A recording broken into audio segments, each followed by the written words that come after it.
ఇప్పటిదాకా నేను మీకేం చెప్పానంటే నిన్ను దేవుడు అలా చేస్తాడు, నిన్ను దేవుడు ఇలా చేస్తాడని చెప్తే మీకు కొంచెం మనసులో అంతేనంటావు, నిజంగా జరిగిద్దంటావు, ఏమో అన్న చెబుతుంటే నిజంగా చాలా హాయిగా ఉంది మనసుగా అని మీకు అనిపిస్తుంది. కానీ ఇప్పుడు మీకు మళ్ళీ ఇంకో డౌట్ వచ్చింది.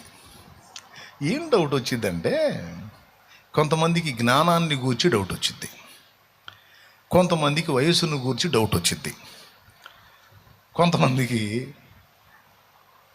వాళ్ళకున్న పరిస్థితుల విషయంలో డౌట్ వచ్చింది.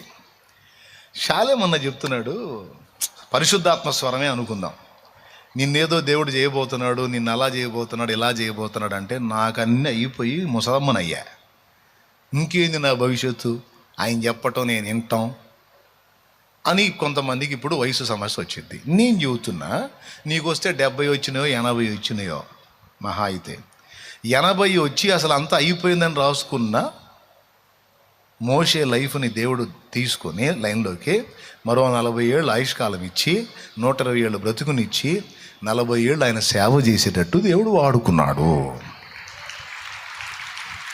కాబట్టి వయసు గురించి ఆలోచించే వాళ్ళకి వయసు గురించి నిమిత్తం లేదు. నాకంతా అయిపోయింది, ఇంక నేనేం పనికొస్తాను అనుకున్న స్థితిలో ఉన్న నిన్ను కూడా ఆయన భవిష్యత్తులో వాడుకోగలడు. అది ఎలాగో నన్ను అడగొద్దు, ఆయన తీసుకొస్తాడు లైన్లోకి. ఏ విధంగా నీ ద్వారా కార్యాలు చేస్తాడో, ఇక్కడ కూర్చున్నోళ్ళు, ముసలోళ్ళు, ఏమండి పెద్ద వయసోళ్ళు, ముసలమ్మలు, ముసలయ్యలు, ఆ లైవ్లో ఉన్నోళ్ళు, ఎవరైనా ఈ డౌట్ వస్తే సమాధానం ఇది. ప్రతిదానికి బైబిల్లోనే ఉంది ఆన్సరు. కాబట్టి ఇప్పుడు వయసు సమస్య వాళ్ళ సంగతి పక్కన పెట్టేద్దాం. నాకంత జ్ఞానం లేదు, నాకంత సామర్థ్యం లేదు, నాకంత ధైర్యం లేదు, నాకంత అనుకూల పరిస్థితులు లేవు, నా కుటుంబం అంతా గందరగోళంలో ఉంది, ఇదంతా కొలిక్కొచ్చి ఏదో ఒక మంచి ఆశీర్వాదం వచ్చేది ఎప్పుడు. కొంతమందికి నాకేమో ఒంటి నిండా రోగాలు, అసలు నేను బాగుపడేది ఎప్పుడు, ఇతరులకు దీవెనగా నేను మారేది ఎప్పుడు, దేవుని పాత్ర అయ్యేది ఎప్పుడు, ఇతరులు నన్ను మెచ్చుకునే పొజిషన్కి నేను వెళ్ళేది ఎప్పుడు, సచ్చేటట్టున్నాను ఇప్పుడే. ఇట్లా రకరకాల డౌట్లు పెట్టుకొని ఉంటారు. ఇప్పుడు నేను చెప్పిన ఖచ్చితంగా మీలో కొంతమందికి వచ్చి ఉంటాయి. ఒక్క మాట, అసలు మనకి ఎన్ని రోజులు జీవితం ఇచ్చాడో, మన ద్వారా ఏమేం చేయాలనుకున్నాడో అన్నీ దేవునికి తెలుసు. వీటితో పాటు అసలు మనకి ఏమేమి శక్తులు ఇచ్చాడో, మనకి ఎలాంటి పవర్స్ ఇచ్చాడో కూడా మనకు తెలియదు, మన చుట్టూ వాళ్ళకి తెలియదు, ఆయనకు తెలుసు. ఇది రెండో సంగతి. మన భవిష్యత్ ఏమవుతుందో దేవునికి తెలుసు. రెండవది, మనకి దేవుడిచ్చినటువంటి పవర్స్ ఏవైతే ఉన్నాయో అవి నీకు తెలియదు, నాకు తెలియదు, ఆయనకు తెలుసు. అందుకే లోకం మొత్తం వెధవా అని నిన్నంటే దేవుడు లాగి తంతాడు. ఎవడురా దరిద్రుడా వెధవా అంటావు, వెధవలా చేశానంట్రా, వెధవలా చేశానా నేను, వెధవలు చేసేవాళ్ళ కనపడుతున్నాను నేను, పనికి మనలోడా. ఈ మాట అన్నందున నువ్వు వెధవై, ఈ మాట అంటున్నా నిన్ను కూడా నేను వెధవలా చేయలే. వెధవలు చేసే వెధవ పని నేను పెట్టుకుంటానా? నేను సృష్టించిన ప్రతి ఒక్కడికి నేను ఇచ్చిన శక్తులు వాడికి ఉంటాయి. కాకపోతే అవి సంబంధిత సమయం వచ్చిందాకా వానికి బయలుపరచబడవు. అర్థమైందా? ఆ సమయం వచ్చినప్పుడు వాళ్ళు అవి మేలుకునేటట్టు నేను చేస్తాను, అవి లైన్లోకి వస్తాయి. వాడు కూడా ఆశ్చర్యపోయే విధంగా వాడిని నేను వాడుకుంటా అంటాడు దేవుడు తన బిడ్డ విషయంలో. ఆయన స్పందన అది. దీనికి మీకు బైబిల్లో నిరూపణ. మిద్యానీయులు ఇశ్రాయేలీయుల్ని ఒక ఆట ఆడుకుంటున్న రోజులై. ఈ మిద్యానీయులు ఇశ్రాయేలు ఒక ఆట ఆడుకుంటున్న రోజులై. అలాంటి రోజుల్లో ఇశ్రాయేలీయుల పరిస్థితి ఎంత దారుణంగా అయిపోయిందంటే, పబ్లిక్గా పనులు కూడా చేసుకోలేని పరిస్థితికి వచ్చారు వాళ్ళు. పబ్లిక్గా పనులు కూడా చేసుకోలేని పరిస్థితికి వచ్చారు. దాగి దాగి దాగి దాగి బతకాల్సి వచ్చింది ఆ మిద్యానీయుల దెబ్బకి ఇశ్రాయేలీయులు. ఆ టైంలో ఉన్నవాడు గిద్యోను. గానుగ చాటున గోధుమల్ని దొళ్ళగొట్టుకుంటుంటే, గానుగ చాటున దాగి దాగి పని చేస్తుంటే దేవుడు ఆయన దగ్గరికి వచ్చి అంటాడు, పరాక్రమము గల బలాఢ్యుడా, యెహోవా నీకు తోడై ఉన్నాడు అంటాడు. పరాక్రమం గల బలాఢ్యుడు గానుగ చోటను ఎందుకు దాక్కున్నాడు? పరాక్రమం గల బలాఢ్యుడు సింహం వలె ముందుకు రావాలి కదా. కానీ మీరు చెప్పండి, దేవుని మాట అబద్ధమైద్దా? దేవుని మాట అబద్ధమైద్దా? అంటే మనకి గిద్యోను చూస్తున్నప్పుడు, గిద్యోను ఉన్న సన్నివేశాన్ని చూస్తున్నప్పుడు మనకి గిద్యోన్లో పిరికోడు కనపడతాడు. ఎందుకంటే గానుగ చాటున గోధుమలు దొడగొట్టుకుంటున్నాడు కాబట్టి. అంటే చాటున బతుకుతున్నాడు, దాగి బతుకుతున్నాడు కాబట్టి అతనిలో మనకి ఒక పిరికోడు కనపడతాడు. కానీ దేవుడు అతన్ని ఏమని పిలిచాడంటే, న్యాయాధిపతుల గ్రంథము 6వ అధ్యాయంలో పరాక్రమము గల బలాఢ్యుడా యెహోవా నీకు తోడై ఉన్నాడని పిలిచాడు. అతని దగ్గర పరాక్రమం ఏది? అతని దగ్గర బలం ఏది? ఆ శూరత్వం ఏది? ఆ వీరత్వం ఏది? కానీ ఆయన అంటాడు పరాక్రమం గల బలాఢ్యుడా అంటాడు. ఎలా అంటాడు ఆ మాట? అసలు నాకు అర్థం కాదు. ఓ పిరికోడిని పట్టుకొని అంటే దేవుడిచ్చే సమాధానం ఏంటంటే, ఒక మనిషిని సృష్టించేటప్పుడు వానిలో ఏమేం పెట్టానో సృష్టించిన నాకు తెలుసు, కానీ సృష్టింపబడిన వానికి కానీ వాని చుట్టూనోళ్ళ కానీ తెలియదురా పిచ్చిమాలోకం అంటాడు ఆయన. మీరు ఎంతమందికి అర్థమైందో ఏమో. అర్థమైంది చేతులు ఎత్తి స్తోత్రం చెప్పండి. ఏం అర్థమైంది ఇప్పుడు చెప్పండి పెద్దగా. ఏ తలాంత ఒకటి కాదు, ఒకటి కంటే ఎక్కువ ఉండొచ్చు.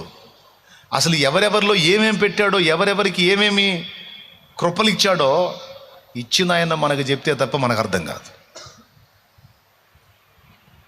మనకేమో గిద్యంలో పిరికోడు కనపడుతున్నాడు, కానీ దేవుడు వచ్చి అంటాడు పరాక్రమం గల బలాఢ్యుడా అంటాడంటే గిద్యంలో పరాక్రమము బలము రెండు దేవుడు ఉంచి ఉన్నాడు. ఆ సంగతి గిద్యోను కూడా తెలియదు. కానీ మీరు గమనించండి, గిద్యోను పిరికోడని మనం అనుకున్నాం, నాలో పిరిగితనం ఉందని గిద్యోను కూడా అనుకున్నాడు. కానీ పరాక్రమము బలము రెండు ఉన్నాయని దేవుడు అంటాడు. చివరికి ఏది జరిగింది మీరు చెప్పండి? దేవుడు అన్నదే జరిగింది. నిజంగా కనీసం వాళ్ళ మీద ఎలాంటి దాడి చేయకుండా కాగడాలు వెలిగించి కుండల పగలగొట్టి యుద్ధానికి గెలిచాడండి. ఎలా గెలిచాడో ఇంటికి పోయి చదువుకోండి న్యాయాధిపతుల గ్రంథంలో. విచిత్రమైన యుద్ధం, కామెడీగా జరిగింది ఆ యుద్ధం. అలాంటి యుద్ధంలో మిద్యానీయులు ఒక ఆట ఆడుకుంటాడు. ఎంత చిత్రమో. మనకు కనపడేది దాగి ఉన్న ఒక పిరికివాడు, కానీ దేవునికి కనపడింది పరాక్రమము గల బలాఢ్యుడు. ఎలా అన్నాడు దేవుడు ఆ మాట అంటే, ఆ సామర్థ్యం దేవుడు అతనికి ఇచ్చున్నాడు కనుక అతనికి ఇచ్చినవేవో ఇచ్చిన దేవుడికి తెలుసు, పొందిన అతనికి కూడా తెలియదు. ఆ ఉన్న సంగతులు రేపాడనమాట. నీకు అవి ఇచ్చున్నాను నాయనా, అవి ఇప్పుడు వాడకంలోకి రావాలి. అట్లాగే ఇప్పుడు నేను మీ ముందు పరిచర్య చేస్తున్నాను, నాకు ఇవ్వబడిన ఈ సామర్థ్యాలు అనేవి నాకు తెలియవు ఆనాడు. అసలు ఇంత కృప నాకుందని, ఇలాంటి డిజైనింగ్ నాలో జరిగిందని నాకు తెలియదు ఆనాడు. నా చిన్న ఫ్యామిలీని నడిపించుకోవటం చేతగాని స్థితిలో ప్రాణం పోతే బాగుండు, చచ్చిపోదామని ఆలోచనలు చేసుకున్న బతుకు నాది. కానీ నాకు ఇవ్వబడినటువంటి ఈ కృపలన్నీ నన్ను సృష్టించిన నా దేవుడికే తెలుసు, కానీ నాకు తెలియదు, నన్ను కన్నోళ్ళకి తెలియదు, నా చుట్టూ ఉన్నోళ్ళకి తెలియదు, ఎవరికి తెలియదు. కానీ ఆయనకు తెలుసు. ఎందుకంటే ఈ శాల్తీని రెడీ చేసింది ఆయన కదా. ఎవరండి ఈ శాల్తీని రెడీ చేసింది? నా తల్లిదండ్రులు అని మీరు అంటారేమో. అబ్బే, అసలు వాళ్ళు నన్ను కావాలనుకుని కన్న వ్యవహారం కాదు, వద్దనుకుంటే పుట్టినోడిని నేను. స్తోత్రం. 7 కంది, 7 కందంటావా మా అమ్మ. పిల్లలు లేకనా నేను ఉన్న సైన్యం చాలదు. కరువు రోజులు, కష్టాల రోజుల్లో వాళ్ళకి ఫుడ్ పెట్టడమే కష్టమైంది, ఇంక నేను ఒకటి ఎందుకు. మనం 8వ శాల్తీ. ఫస్ట్ కొడుకు ఫస్ట్ కూతురు అనుకోండి, ఇష్టపడి కన్నారు అనుకోవచ్చు. ఈ లాస్ట్లో కన్నాడు వేస్ట్ సరుకు ఇది. ఇక ఆపరేషన్ చేయించుకోవాలి, రిక్షా బండి కూడా ఎక్కిందంట మా అమ్మ. పెద్దోళ్ళు చెప్పారమ్మా, 5 ఆడపిల్లల తర్వాత ఒక్క మగబిడ్డ పుట్టాడు, ఒకడేమో అపహరణకు గురయ్యాడు, ఇంకొకడు పుడతాడేమోనమ్మా అని వాళ్ళు అలా అంటే ఎక్కిన దిగిందంట. ఆ రిక్షా దిగింది, మన భూమి మీదకి దిగాం. దేవునికి స్తోత్రం, హల్లెలూయా. ఇష్టపడి మురిపెంతో ముద్దులతో కన్నది అనుకున్న స్థితి. కానీ నేననేవాడిని ఒకడిని ఉనికిలోకి రావటం నా తల్లిదండ్రుల చిత్తంలో లేదు, కానీ నా సృష్టికర్త అయిన దేవుని చిత్తంలో ఉంది. ఈరోజు నీ గురించి కూడా నువ్వు అదే ఆలోచన చేయి. నీకు ఇవ్వబడిన కృపలు ఇప్పుడు నీకు అర్థం కాకపోవచ్చు, కానీ భవిష్యత్తులో నీకు అర్థమవుతాయి. అర్థమైనాడు నీ మైండ్ బ్లోయింగ్ అనుకో. పక్క అన్నీ మీకు బైబిల్లో చూపిస్తాను, నా లైఫ్లో చూపిస్తాను. 2 రకాలుగా మీకు ఆధారాలు చూపించి మాట్లాడుతున్నాను. నేనేదో కల్పితాలు మాట్లాడటల్లా. ఎంతమందికి అర్థమైంది? అది మనకివ్వబడిన కృపలేంటో, మనకిచ్చిన సామర్థ్యాలు ఏంటో, మనల్ని ఎలా డిజైన్ చేశాడో ఆ నిర్మించినటువంటి ఆయనకు తెలుసు, మనకు తెలియదు. ఆ సమయం వచ్చిందాకా, ఆ సన్నివేశంలోకి వచ్చిందాకా, మనలో దాచబడినవి ఆయన మళ్ళా రేపిందాకా, మనకు చూపిందాకా మనకు అర్థం కాదు. ఒక సమయం వచ్చింది, పరాక్రమం గల బలాఢ్యుడా అంటాడు, బలాఢ్యురాలా అంటాడు, సేవకురాలా అంటాడు, సేవకుడు అంటాడా. నీవు నా దాసుడివి, ఉపేక్షింపక నిన్ను ఏర్పరచుకున్నాను అంటాడు.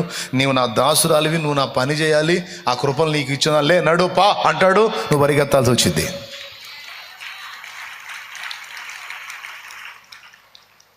నిన్ను ఎంత గొప్ప ప్రణాళికలో ఏర్పరచుకున్నాడో నీకు తెలియదు. పిచ్చి పెట్టినట్టు పిచ్చిదానిలాగా పిచ్చోళ్ళలాగా తిరుగుతూ ఉన్నావు.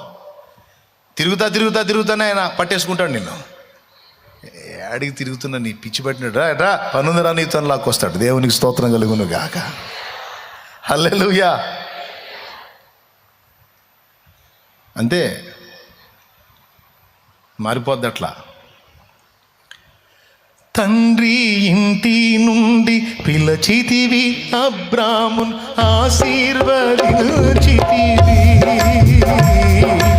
అబ్రాహాముగా మార్చితివి. తండ్రి ఇంటి నుండి పిలచితివి, అబ్రామున్ ఆశీర్వదించితివి, అబ్రాహాముగా మార్చితివి. రొట్టెను నేనయ్యా, వేరు యేసయ్యా. నీ చేతిలో రొట్టెను నేనయ్యా, వేరు యేసయ్యా, వేరు యేసయ్యా. ఆశీర్వదించు యేసయ్యా, వేరు యేసయ్యా, ఆశీర్వదించు యేసయ్యా. విరవబడని రొట్టె ఒంటిగానే ఉంది, విరవబడిన రొట్టె అనేకులకు ఆహారమైంది. అట్లాగే నువ్వు ఒంటరి రొట్టెగా ఉన్నావా? అలా ఉండనిచ్చి సడన్గా పట్టుకొని విరుస్తాడు. విరవబడుతున్నప్పుడు కొంచెం గాయపడతావు, బాధపడతావు, మొత్తుకుంటావు, కుయ్యో ముర్రో అంటావు. ఆ విరవబడిన అనుభవం పూర్తయిన తర్వాత విస్తారం అవుతావు, అనేకులకు ఆహారం అవుతావు.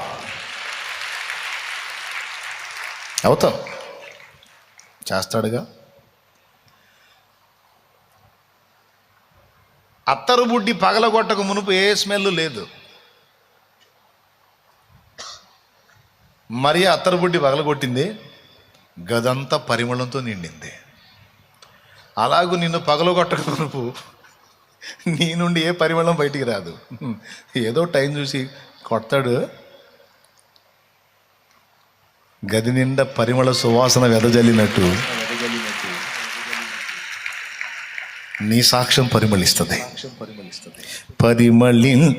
పాటలు ఎక్కువ అవుతున్నట్టున్నాయి కదా, ఆల్ నైట్ కాబట్టి తప్పదు. పరిమళించని నా సాక్ష్య జీవితమే, పరిశుద్ధాత్ముడు నన్ను నడిపించుచున్నందునే, పరిమళించని నా సాక్ష్య జీవితమే,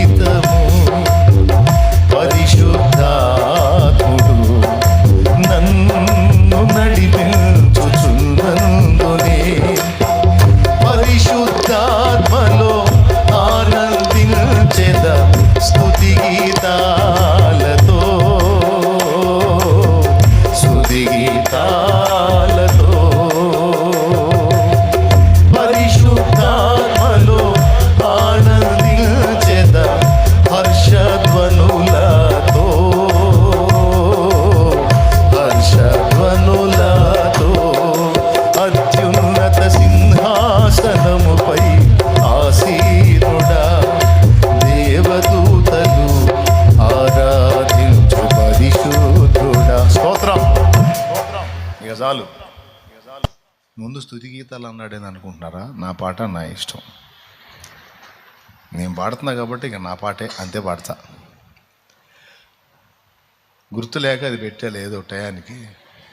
తర్వాత పుస్తకం ఇచ్చారు, హర్షధ్వనులు పెట్టా, కవర్ అయిపోయింది. ఎక్కడొచ్చాగాం? ఏమో ఏమో